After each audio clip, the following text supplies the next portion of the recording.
Hello, good morning students. आज हम class 12 में बायोलॉजी विषय में लिंग निर्धारण पढ़ेंगे। इसके पहले भी लिंग निर्धारण पढ़ चुके हैं, लेकिन वो मनुष्यों में पढ़ा था। आज हम पक्षियों में लिंग निर्धारण पढ़ेंगे, जिसमें से पक्षियों में लिंग निर्धारण में इसकी जो विधि है ZW, ZZ प्रकार का लिंग निर्धारण कहा जाता है, या पक्षियों में लिंग निर्धारण ऐसे भी लिख सकते हो। तो सबसे पहले समझना यह है कि जो पक्षी हैं उनमें जो लिंग गुणसूत्र होते हैं वो मनुष्यों से विपरीत होते हैं। यानी कि मनुष्यों में जो लिंग गुणसूत्र नर में थे वो विषम युग्मकी थे, जबकि मादाओं में सम युग्मकी होते हैं।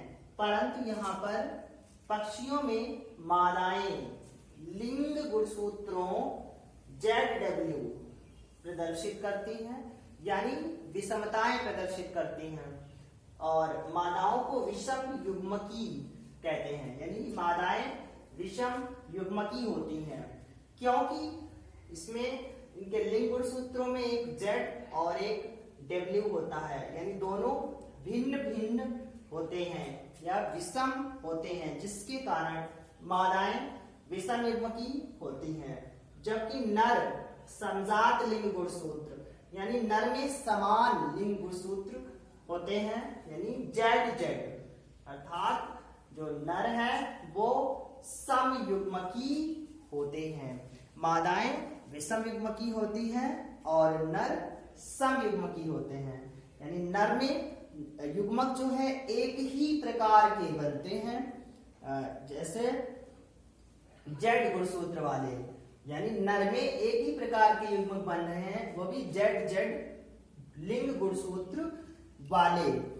और पक्षियों में जो है नर इसीलिए सम युग्मकी कहलाते हैं, परंतु मादाएं जो हैं वो विषम युग्मकी कहलाती हैं, क्योंकि मादाओं में लिंग गुणसूत्र भिन्न भिन्न यानी Z गुणसूत्र और W गुणसूत्र बनते हैं, और इसीलिए इनके युग्मक भी भिन्न होते हैं, विषम होते हैं, जिसके कारण मादाएं विषम युग्मकी कहलाती हैं।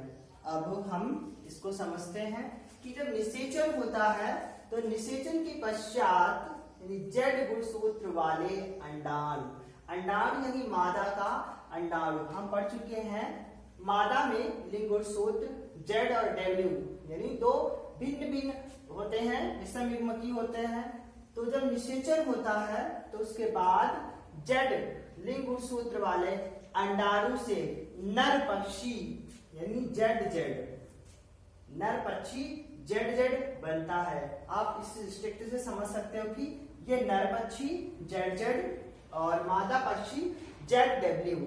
अब मादा का Z ये युग्मक अलग कर लिए, यहाँ भी युग्मक अलग कर लिए, तो मादा का जो Z है और वो नर के जब Z से मिलता है तो ZZ विकसित यानी युग्मक बनते हैं या ZZ गुणसूत्र बनते हैं, जिसके कारण संतति नर पक्षी होता है।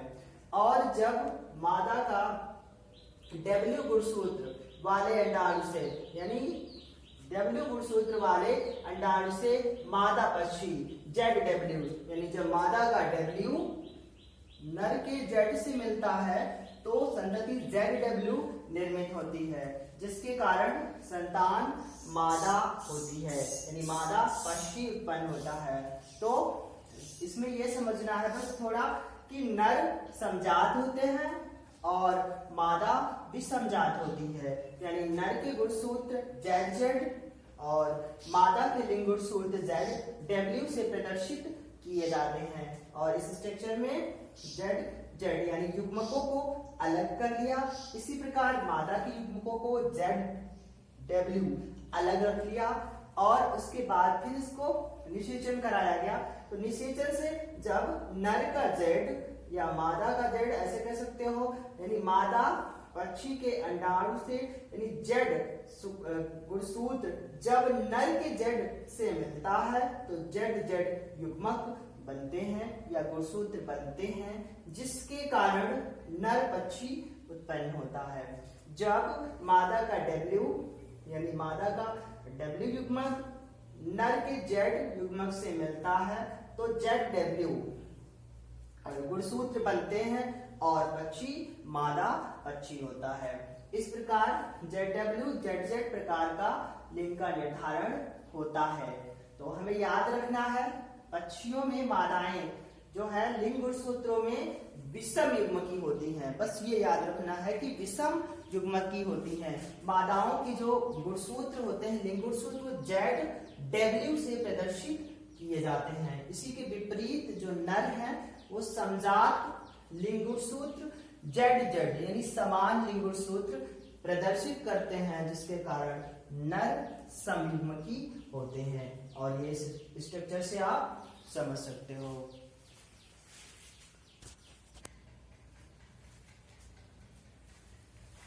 उसी के आगे मधुमक्खियों में लिंग निर्धारण बहुत पूछा जाता है आपकी परीक्षा में कि मधुमक्खियों में लिंग का निर्धारण कैसे होता है, या इस प्रकार से पूछ सकते हैं कि चींटियों में किस प्रकार से लिंग निर्धारण होता है। तो हम सबसे पहले मधुमक्खियों में लिंग निर्धारण पढ़ते हैं अब कि मधुमक्खियों में जो लिंग निर्धारण है वो अगुणित द्विगुणित लिंग निर्धारण यानी ये इस विधि के माध्यम से होता है। अगुणित द्विगुणित लिंग निर्धारण विधि के माध्यम से होता है। इसे जो है इंग्लिश में हैप्लॉइड डिप्लॉइडी सेक्स डिटर्मिनेशन कहा जाता है। तो अगुणित द्विगुणित लिंग निर्धारण जो है ये मधुमक्खी, ततैया, चींटियों यानी इस प्रकार के कीटों में होता है। या आपसे पूछ सकता है कि कीटों में लिंग निर्धारण किस प्रकार से होता है, तभी आपको यही बताना है कि कीटों में लिंग निर्धारण किस प्रकार से होता है, मधुमक्खी में लिंग निर्धारण किस प्रकार होता है। यानी ये जो अगुणित द्विगुणित लिंग निर्धारण है ये मधुमक्खी, ततैया, चींटियों में होता है। अब पूछा जाता है कि मधुमक्खियों में किस प्रकार होता है, तो पर्टिकुलर आप मधुमक्खी में पढ़ते हैं सबसे पहले कि इस प्रकार का जो लिंग निर्धारण यानी आप हेडिंग डालोगे अगुणित द्विगुणित लिंग निर्धारण, उसमें लिखोगे इस प्रकार का लिंग निर्धारण मधुमक्खी, ततैया, चींटियों में होता है। अब हमें बताना है मधुमक्खियों में, तो मधुमक्खियों में सबसे पहले हम पढ़ते हैं कि मधुमक्खियां जो हैं वो 3 प्रकार की होती हैं और उन्हीं 3 प्रकार से समझ में आ जाएगा कि इनमें कैसे लिंग का निर्धारण होता है। तो सबसे पहले द्विगुणित रानी मक्खी यानी रानी मक्खी से यानी क्वीन बी कह सकते हो। द्विगुणित रानी मक्खी क्या होती है, तो द्विगुणित रानी मक्खी जो है ये पूर्ण विकसित शरीर वाली मक्खी होती है और ये जो है निषेचित यानी ये रानी मक्खी जो होती है पूर्ण विकसित शरीर वाली मादा मक्खी होती है और जो निषेचित अंडे से उत्पन्न होती है या निषेचित अंडे से जन्म लेती है। और इसमें जो गुणसूत्रों की संख्या यानी द्विगुणित रानी मक्खी के गुणसूत्रों की संख्या 32 होती है और ये जो है अकेले यानी केवल रानी मक्खी ही जनन करने में सक्षम होती है। अर्थात द्विगुणित रानी मक्खी के जो जननांग है यानी जनन की क्षमता होती है अर्थात जननांग पूर्ण विकसित होते हैं। तो रानी मक्खी का काम है बच्चे देना यानी अंडे से बच्चों को उत्पन्न करना अर्थात इसमें जनन की क्षमता पाई जाती है। दूसरी है द्विगुणित श्रमिक मक्खी। अब द्विगुणित श्रमिक मक्खी क्या है, ये अर्ध विकसित मादाएं हैं यानी रानी मक्खी भी एक मादा थी और द्विगुणित श्रमिक भी मादा ही हैं लेकिन अर्ध विकसित मादाएं हैं यानी ये पूर्ण विकसित नहीं होती हैं और इनका विकास जो है निषेचित अंडों से होता है यानी इनका विकास भी निषेचित अंडों से ही होता है परंतु इनमें जननांग पूर्ण विकसित नहीं होते हैं जिसके कारण जनन क्षमता नहीं होती है। यानी इसमें जब जननांग विकसित नहीं होंगे तो जनन क्षमता भी नहीं होगी। अब तीसरा प्रकार अगुणित नर या ड्रोन यानी अगुणित नर या ड्रोन। नर से समझ में आ रहा है कि ये मादा मक्खी नहीं है और इसे ड्रोन इंग्लिश में कहते हैं। तो ये क्या होते हैं, इनका विकास, यानी इनका विकास अगुणित नर या ड्रोन्स का जो विकास है अनिषेचित अंडों से होता है, अर्थात बिना निषेचन से ये उत्पन्न हो जाते हैं, यानी बिना निषेचित अंडों से ये उत्पन्न हो जाते हैं। इसलिए क्वेश्चन बनता है आपकी परीक्षा में कि यानी बिना निषेचन किस कीट से, यानी बिना निषेचन के कौन सा कीट उत्पन्न होता है। तो आप मक्खी या मधुमक्खी लिखते हैं उसमें, तो आपको उत्तर बताना है मधुमक्खी। या बाह्य निषेचन भी पूछ लेते हैं कि बाह्य निषेचन या बिना निषेचन के कौन सा कीट उत्पन्न होता है, तो आप मधुमक्खी लिख सकते हैं। आपकी परीक्षा में पूछा जाता है, कई बार पूछा भी गया है कि अनिषेचित अंडे किसमें उत्पन्न होते हैं या अनिषेचित अंडों से कौन उत्पन्न होता है, तो आप अगुणित नर या ड्रोन लिखोगे। और जो अगुणित नर या ड्रोन होते हैं ये अनिषेक जनन द्वारा, यानी अनिषेचित अंडों से उत्पन्न होते हैं और इनमें फिर भी क्या है कि ये केवल नर शुक्राणु, यानी नर शुक्राणु उत्पन्न करने की क्षमता होती है इनमें, यानी ये अनिषेचित अंडों से उत्पन्न होते हैं और नर शुक्राणु उत्पन्न करते हैं, जिससे क्या होता है, निषेचन की क्रिया संपन्न होती है।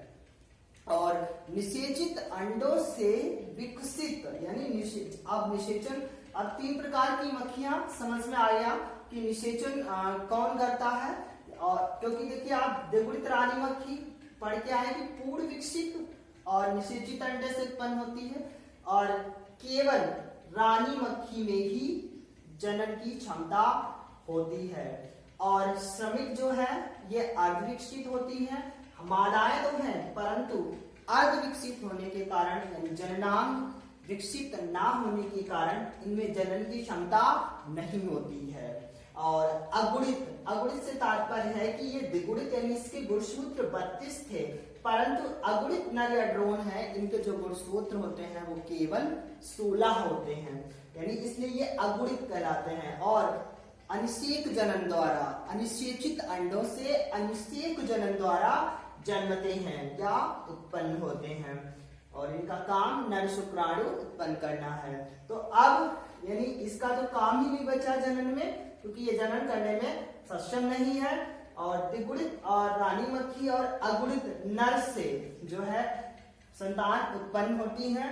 तो अब इससे यहाँ समझ में आ जाएगा कि जो निषेचित अंडों से उत्पन्न रानी मक्खी है ये अर्धसूत्री विभाजन द्वारा, जबकि जो अगुणित नर मक्खी है ये सूत्री विभाजन द्वारा युग्मक बनाती है, युग्मक का निर्माण करती है।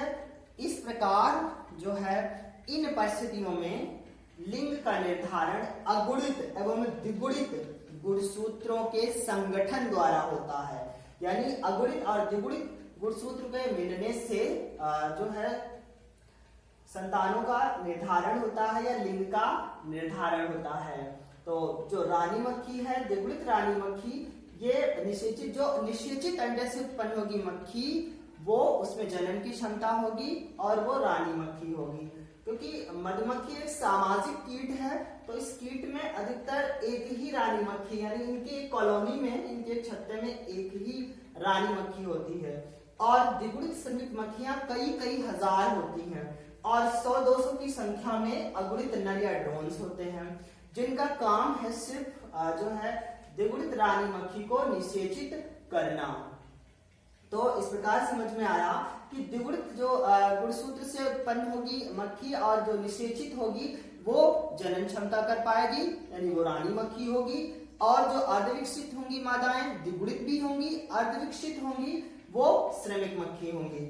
और जो अगुणित नर होंगे वो अनिषेक जनन से उत्पन्न होंगे और कैसे होंगे, अगुणित होंगे। इनमें गुणसूत्रों की संख्या 16 होगी और यही जो है शुक्राणु उत्पन्न करेंगे और निषेचन में रानी मक्खी द्वारा संतान उत्पत्ति करते हैं। इस प्रकार अगुणित द्विगुणित लिंग निर्धारण समाप्त होता है।